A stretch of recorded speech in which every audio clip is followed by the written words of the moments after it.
공정위한테 이제 과징금을 뭐 650억인가 이제 먹었다.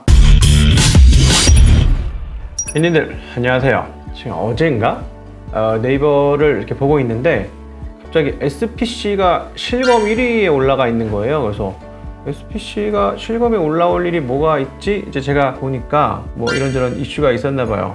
근데 이제 SPC가 뭐 하는 회사냐? 파리바게트, 던킨도너츠, 베스킨라빈스, 쉑쉑 이런 거 하는 회사입니다. 이런 거를 해외에서 들여오기도 하고요, 직접 운영하기도 하고 이런 회사고요. 네이버 트렌드를 보시면 굉장히 최근에 많이 올라오는 거를 볼 수 있고, 던킨 트래픽이 이렇게 툭 떴는데 이게 뭔가 했더니 뭐 캠핑용품 굿즈 같은 거 이런 거 좀 했던 것 같고요. 그렇게 보실 수가 있을 것 같다.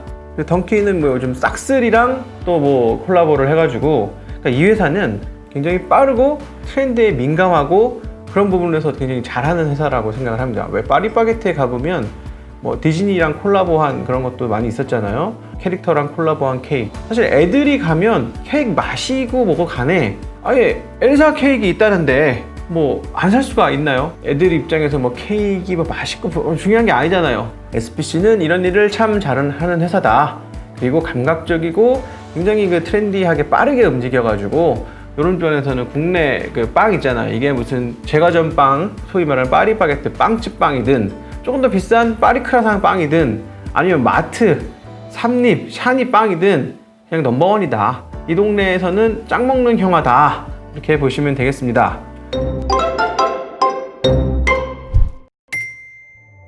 자, 김영민 회장님이 어떤 분이냐? 10년 전에 그 제빵왕 김탁구 요구의 현실 롤 모델이다 뭐 이랬고, 이분이 이제 뭐 거기는 뭐 서자로 나오는데 그 내용은 좀 다르지만 그냥 삼립의 차남으로 있었는데, 거기 이제 창업하신 아버님이 장남한테 삼립을 물려주자 나는 나가서 샤니를 했고, 그 다음에 1988년쯤에 또 파리바게트를 만들고, 요 파리.co.kr 도메인은 파리바게트가 쓰고 있습니다. 파리는 파리바게트 건가? 이러면서 그 뒤로 이제 한 10년이 지나 이제 IMF가 터지면서 삼립이 이제 부도 위기에 처하자 본사를 인수하는 그런 이제 전설적인 스토리가 있어요. 나가갖고 창업해가지고 본사를 인수했다.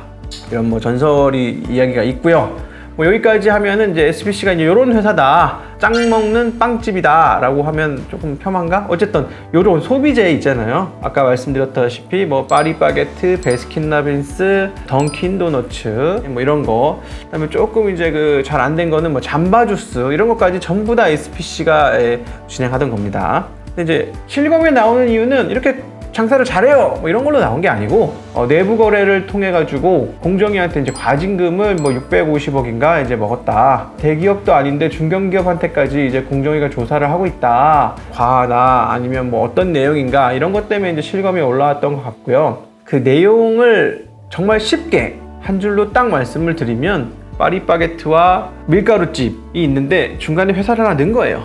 그래서 이 회사가 SPC 삼립이라는 회사를 넣고 여기서 사서 여기로 넘겨주는데 중간에 마진을 조금 본 거죠. 평균적으로는 뭐 5%인지 9%인지 뭐 이렇게 봤다고 해요. 뭐 최대 많이는 40%도 본 것 같고 적게는 2, 3% 본 것 같아요 하고 9%를 보고 했는데, 별로 이걸 통행세라고 공정위가 얘기를 했는데, 왜 통행세라고 얘기를 했냐면 별다른 역할 없이 여기서 계산서 받아서 여기서 그냥 주면서 전달만 하면서 중간에 마진만 뭐 몇 % 먹었다. 그래서 문제가 되는 거 아니냐. 이래서 공정위는 조금 더 나가가지고 이것 때문에 빵값이 비싸졌다라는 이제 논리까지 펴고 계시는데, 저는 그거는 맞지 않다고 보고요.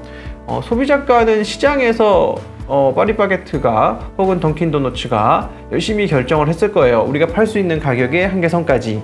근데 원가 조달이 싸졌다고 해서 빵을 싸게 팔았을 이유는 없었을 거라서 그 소비자가에 주는 영향은 없었을 것 같은데, 어떤 영향이 있는 거냐면, 어차피 왜냐면 다 같은 회사예요. 이것도 같은 회사, 이것도 같은 회사, 이것도 같은 회사인데 이렇게 있었던 건 소비자가에 영향을 주는 게 아니라 SPC 삼립이 이제 어떤 지분 구조를 갖고 있냐, 요거를 좀 보면은 최대 주주는 파리크라상이고요. 40% 갖고 있고, 허영인 회장님이 9.27%, 허진수 장남 11.68%, 허이수 차남 11.94% 이렇게 갖고 있었는데, 여기 이제 올 4월 달에 허영인 회장님이 이제 장남인 허진수 씨한테 지분을 좀 증여를 해가지고 지금은 16.31%로 허진수 씨가 제일 많이 갖고 있는 형태가 됩니다. 물론 최대 주주는 파리크라상이고요. 근데 이제 중간에 통행세가 이제 공정위가 추정하는 거예요. 이건 아직 결정난 사항은 아닌데 왜 통행세를 줬냐라고 하냐면 그 SPC 삼립의 가치가 올라가면 나중에 본사랑 지분 수합을 한다든가 이런 형태로 승계 목적으로 보인다라고 해서 여기서 보인다가 중요해요. 아직 결정된 게 아니기 때문에 그렇게 보인다라고 추정을 하는 거고 그 어차피 이익도 안 나는 거래를 계열사 간 이렇게 거래를 했으면 뭐 아마도 그렇지 않았을까. 근데 아직 뭐 수사가 되거나 이런 상황은 아니고 공정거래위원회는 수사기관은 또 아니거든요. 그래서 뭐 법원에 내면 이제 법원에서 검찰이랑 뭐 여러 가지 이런 일들을 하면 그게 밝혀질 수는 있겠으나 일단은 대세의 의견인 것 같아요. 잠깐 들여다보는 길에 그러면 이 SPC 삼립 어땠냐? 1년에 막 2조 넘게 파는 집인데 당기순이익이 원래 분기당 500~600억씩 돼요. 2019년 1분기에는 570억쯤 했고 근데 2020년 1분기는 155억 정도로 이익이 확 줄었다. 전년 대비 74% 이익이 줄었는데 이건 뭐 누구나 다 알다시피 코로나 때문에 집에 있다 보니까 이런 업장들이 매출이 많이 줄은 걸로 보여요. 그리고 여기는 원래 3, 4분기 쪽 아마 빵은 3, 4분기에 더 많이 먹는 것 같아요. 아마 그렇겠죠. 크리스마스가 제일 대목이고 막 이러니까 그쪽이 좀 많은 것 같지만 1분기는 굉장히 힘들었는데 또 과징금까지 또 공정위가 내라고 해가지고 상당히 좀 힘든 상태인 것 같다. 뭐 이런 내용인 것 같고 다른 내용은 뭐 없어요. 그냥 네. 제가 개인적인 의견을 좀 말씀드려보자면 이거는 뭐 사실 많은 기사들이 다 얘기를 해준 거고 양쪽 사이드를 한번 얘기를 해줘볼게요. SPC 입장에서는 좀 억울하다라는 입장이에요. 아니 우리는 그 가운데에서 지위 총괄 회계를 하기 위해서 SPC 삼립이 여러 군데 거래처를 가지고 모아서 파리바게트, 뭐 베스킨라빈스 뭐 이런 데다가 공급을 한 거지. 중앙에서 컨트롤하기 위해서 컨트롤 타워를 세운 거지. 통행세라든가 일감을 몰아준다라는 어떤 이런 내용은 좀 부당하다. 이렇게 얘기를 해요. 이건 아마 소송을 해봐야 더 나올 수 있을 것 같아요. 공정이라고 해서 꼭 소송에 100% 이긴다는 보장이 있는 건 아니니까. 그럼에도 불구하고 공정위가 좀 찌르면 이렇게까지 갔다는 건 조금 많이 압박을 하는 수단으로 보이는데 SPC 입장에서 좀 아쉬운 건 사실 그렇지 않아요? 공정위가 가면 뭘 하겠어요? 서류를 털었을 거 아닙니까? 그래서 이 회사에서 마진을 10% 먹었으면 실제로 어떤 일을 했기 때문에 SPC 삼립이 마진을 먹었습니까가 주요 쟁점 사안일 텐데 일을 좀 하면 사실 꼬투리 잡기가 힘들거든요. 그러니까 지나치게 역할이 없었나 보다라고 추정이 되는 거예요. 어느 정도 일을 좀 하는 식으로 갔으면 좀 튜닝이 좀 쉬웠을 텐데 조금 꼼꼼하지 못했나 보다 뭐 이런 생각이 좀 들고 또 다른 사이드에서 보자고 하면 이 회사가 최근에 하는 행보를 보면 일을 못한다고 할 수 없거든요. 여기 세계적으로 굉장히 핫하고 이런 거 굉장히 감각적으로 잘 들고 와요. 소비자들이 원하는 거죠. 그리고 파리바게트 빵이 가끔 맛이 없다는 사람들이 있는데 물론 세상에 파리바게트보다 맛있는 빵은 많이 있어요. 근데 아무 데서나 구할 수 있고 어디서든지 먹을 수 있으면서 접근 가능한 가격대에 그런 빵을 대량으로 공급할 수 있는 회사가 그렇게 많지 않아요. 전 세계적으로도 드물어요. 파리바게트가 그 방면에서 원탑입니다. 파리바게트도 자기네 빵이 맛없다는 욕을 먹으면 자존심이 상할 거 아니에요. 그래서 보면 이태원에 뭐 패션파이브, 파리크라상 이런 고급 빵집들이 있어요.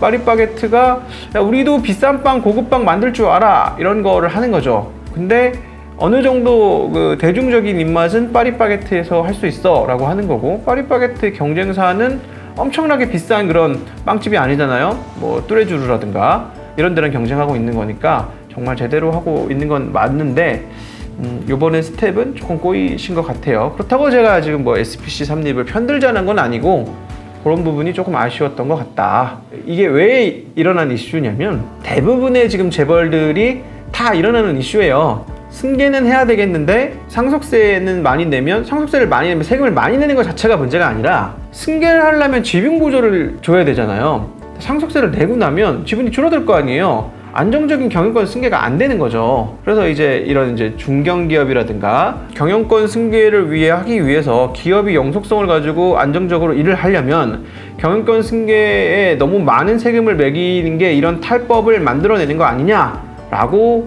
좀 주장을 하고 계시는 거고, 거꾸로 시민단체라든가 좀 이런 경제 민주화를 외치시는 분들은 그게 아니고 승계를 아예 하지 말라는 거야. 니네가 승계해가지고 3세가 운영하는 것보다 전문 경영인이 운영하고 회사는 회사대로 돌아가는 게 훨씬 좋아. 네, 요거는 일단이 있어요. 근데 네, 이건 좀 어려운 판단이라서 어떤 경우에는 오너 일가가 하는 게 훨씬 나은 경우가 또 왕왕 있고, 전문 경영인이 하는 경우가 나은 경우도 왕왕 있고, 이거는 늘 그때그때 달라가지고 박 터지게 싸워요. 왜냐면 전문 경영인이라는 사람이 한 사람이 아니잖아요. 잘한 사람이 있을 수도 있고, 생각보다 단기 성과 1, 2년만 잘하고 회사를 빨아먹고 나는 인센티브 이만큼 받고 나가는 분도 있을 수 있어. 오너 일가는 또 그런 건 없거든요. 그래서 말은 많은데 제가 어떤 편을 들 수 있는 얘기는 아니고, 이렇게 정리해보자면 SPC 그룹은 그런 그룹이었다. 제가 또 왜 찍었냐면 SPC 이러니까 또 아는 분들은 다 아는 것 같은데 여기가 파리바게트 던킨도너츠인지 또 잘 몰라. 베스킨라빈스인지. 그래서 이게 우리가 먹는 거랑 되게 밀접하다. 네, 오늘은 그냥 한번 지나가는 이슈 한번 훑어봤고요. 재밌으셨다면 구독 부탁드리겠습니다. 감사합니다.